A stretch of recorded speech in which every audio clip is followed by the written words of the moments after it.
السلام علیکم ناظرین، کیا حال چال ہے؟ خیریت سے ہیں؟ ایک نیا ویلوگ لیے آپ کی خدمت میں حاضر ہوں۔ میں آپ کا اپنا میزبان زیب قریشی۔ جناب، آج ایک بڑی منحوس خبر آئی ہے صبح کہ اسلام آباد میں جو ہے ایک امام بارگاہ میں جو ہے خودکش دھماکہ کیا گیا ہے۔ اس دھماکے کی مجھے ابتدائی جو خبریں آ رہی تھیں وہ یہ تھیں کہ 6 افراد شہید ہوئے جب میں گھر سے باہر نکل رہا تھا، لیکن ابھی میں جب واپس لوٹ کر آیا ہوں گھر میں تو کہیں پر بتایا جا رہا ہے کہ 12 شہادتیں ہوئی ہیں، کہیں پر 24 بتایا جا رہا ہے، کہیں پر 36 بتایا جا رہا ہے۔ اگر میں اردو کا ایک لفظ استعمال کروں جس میں سارے آ جائیں گے کہ متعدد شہادتوں کی خبر آ رہی ہے، متعدد، اور تقریباً کوئی 100 کے قریب لوگ جو ہے وہ زخمی ہیں۔ اسلام آباد کے اسپتال میں جو ہے لوگوں کی باڈیز پہنچا دی گئی ہے۔ بہت ہی دکھ کا سماں ہے، دکھ کا موقع ہے۔ پورا پاکستان جو ہے سوگوار ہے۔ یہ تو ہمیں پتہ تھا کہ یہ ہونا ہے، اور اس میں اغوان طالبان کا جو ہے رول آ رہا ہے نکل کے کہ انہوں نے کرا ہے۔ بہرحال جو ہندوستان نے کہا تھا کہ سندور 2 جو ہے چلے گا، تو یہ سندور 2 اس کا جاری ہے، بجائے اس کے کہ وہ اپنی فوجیں لاتا بارڈر پہ، اب اس نے پراکسی شروع کر دی ہے، اور انشاءاللہ تعالیٰ کامیاب ہو جائیں گے ہم اس میں بھی۔ ایسی بات نہیں ہے، تھوڑا وقت لگے گا لیکن سب چیز قابو میں آ جائے گی۔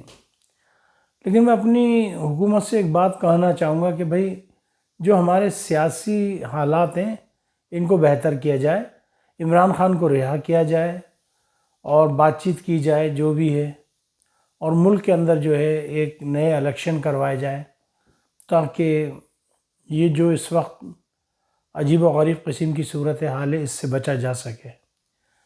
دیکھیں شہادتیں تو ہمیں دینی پڑیں گی، چونکہ دشمن کھل کے کہہ رہا ہے، لیکن ہم کیا کریں؟ ہم بالکل بیک فٹ پہ چلے گئے۔ ہمیں آسام کا مسئلہ اٹھانا تھا، ہمیں ادھر بنگلہ دیش کی مدد کرنی چاہیے، ہمیں کشمیر کی مدد کرنی چاہیے۔ سکھ بھائی جو ہیں وہ بیچارے ترس رہے ہیں، ان کو آزادی چاہیے، ہمیں سکھوں کو آزادی کے لیے کام کرنا چاہیے۔ لیکن ہم لوگ بس بیٹھ گئے ہاتھ دھر کے۔ ایسا نہیں ہوتا، اگر وہ ہمیں انگیج کر رہے ہیں تو ہمیں بھی انہیں انگیج کرنے کی ضرورت ہے۔ ادھر ابھی ہم بلوچستان سے نپٹے ہی تھے کہ آج یہ شروع ہو گیا، اب کل کہیں اور ہو جائے گا۔ میرے خیال میں حکومت پاکستان کو جو ہے اپنی جو CCD ہے یا CID ہے اس کو مضبوط کرنے کی ضرورت ہے، زیادہ سے زیادہ لوگوں کو بھرتی کرنے کی ضرورت ہے، اور زیادہ سے زیادہ لیٹسٹ ٹیکنالوجی یوز کرنے کی ضرورت ہے، تبھی جا کر اس ناسور پہ ہم قابو پا سکتے ہیں۔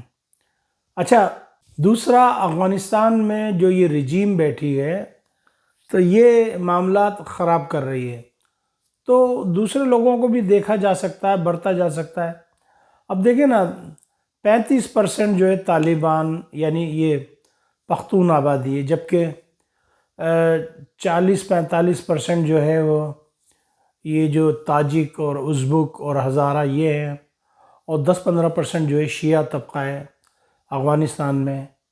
جب حکومت بنی تھی تو انہوں نے کہا تھا کہ افغانستان میں جو ہے ایک مخلوط حکومت بنے گی جس میں سب کو نمائندگی دی جائے گی، لیکن انفارچونیٹلی کسی کو نہیں دی گئی۔ اس سلسلے میں ہمیں سوچنا پڑے گا۔ پاکستان چونکہ ایران کا ساتھ دے رہا ہے، اس لیے امریکہ نے ٹھان لیے کہ کسی بھی طریقے سے پاکستان کو نقصان پہنچانا ہے۔ ادھر اسرائیل جو ہے وہ بھی اسی بات کا خار نکال رہا ہے۔ اب دیکھنا یہ ان کا کیا قصور ہے، ان کو تو غدار چاہیے، میر جعفر چاہیے، وہ ڈھونڈ لیے انہوں نے۔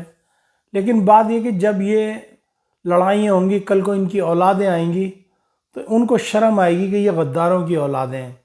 جیسے آج شاہ محمود قریشی جو ہے، ان کے باپ دادا نے جو ہے غداری کی تھی انگریزوں کے زمانے میں، تو آج کوئی بھی شاہ محمود قریشی کو اچھے القاب سے یاد نہیں کرتا. ملتان کے اندر کہتے ہیں غداروں کی اولادیں. تو جب غداروں کی اولادیں تو پھر یہ یاد رکھا جاتا ہے غداروں کے اندر. اب یہ دھماکہ ہو گیا ہے، پتہ لگ گیا ہے، اس کی رپورٹیں آ گئی ہیں. اب دیکھنا یہ ہے کہ کیا نکلتا ہے، اونٹ کس کروٹ بیٹھتا ہے. میں تو نہیں کہہ سکتا کہ جی جائیں وہاں بمبارڈمنٹ کر دیں، یہ کر دیں. ہماری آرمی ہم سے بہتر جانتی ہے، چونکہ وہ پروفیشنل ٹرینڈ ہیں، انہیں پتہ ہے کس کس محاذ پر کیسے کیسے لڑنا ہے. لیکن میں پھر بھی ایک بات کہوں گا کہ چائنا کے ساتھ ایک پیکٹ کرنا چاہیے فوری طور پہ، اور چائنیز افواج کو جو ہے انگیج کرنا چاہیے کہ بھئی وہ گلگت بلتستان وہ جو علاقہ ہے وہاں پہ رہے، اور جو ایسٹ پاکستان ہوا کرتا تھا کبھی، یعنی اب بنگلہ دیش ہے، وہاں پر جو ہے چائنا اپنی فوجوں کو اتارے. اور جو 7 سسٹر ہے وہاں پہ بڑی پریشانی ہے لوگوں کو، وہاں پر جو ہے کوئی نہ کوئی رول ادا کیا جائے. بس آج میں دکھی بہت ہوں، آج میں زیادہ بات نہیں کروں گا، یہیں پہ اپنے ویلاگ کا اختتام کروں گا. اللہ تعالیٰ میرے پیارے وطن کو ان خبیثوں سے بچائے جو اس وقت پیچھے لگے ہیں، غداروں سے بچائے. ایک بات میں کہنا چاہوں گا کہ ہر دور میں مسلمانوں میں غدار پائے جاتے ہیں، اور غداروں کی وجہ سے ہی مسلمانوں کو دنیا میں نقصان ہوا. مثال کے طور پہ وہ ایک میواتی تھا جس نے بابر کے خلاف جنگ لڑی تھی، چوہان کا ساتھ دیا تھا. کیا نام تھا اس خان کا؟ میواتی تھا، میواتی. تو وہ غدار تھا، اور اس کی اولاد آج تلک غدار ہے.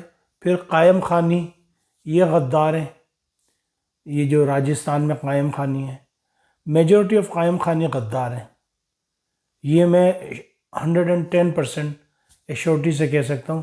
آج آپ دیکھ لیں انڈین آرمی میں زیادہ تر جو مسلمانوں میں سے جو لوگ داخل ہیں وہ یہی غدار قائم خانی جو ہیں، یہ اپنے دین کو بیچ رہے ہیں، اپنے دھرم کو بیچ رہے ہیں، اپنے مذہب کو بیچ رہے ہیں، اور سمجھتے ہیں کہ یہ بڑا اچھا کام کر رہے ہیں. بہرحال یہ تھوڑا سا مختصر سا میرا اور آپ کا جو ہے ایک آمنا سامنا ہوا.